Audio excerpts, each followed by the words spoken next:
Achana na huyo jamaa ambaye lengo lake kubwa ilikuwa ni kunipiga ngumi nimeze meno.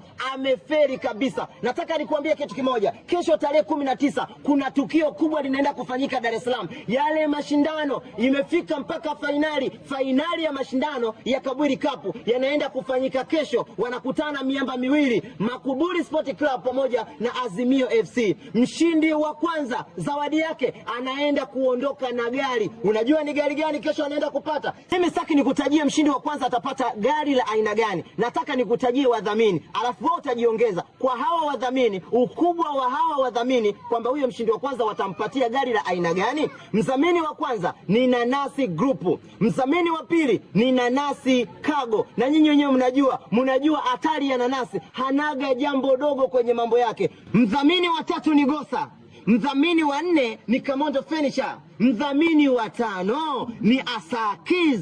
Mimi Kawanga kesho nitakuwepo mapema kabisa. Nitavaa kanzu langu vizuri, nitavaa kitambaa changu vizuri, nitapiga sendo zangu vizuri mapema kabisa kwenda kuwashuhudia hawa mabwana namna gani wanaenda kushindana kesho. Kesho sio ya kukosa. Uwanja wa Tabata Twiga. Twendeni tukaujaze, twendeni tukashuhudia namna gani vijana wanaenda kuoneshana ubabe.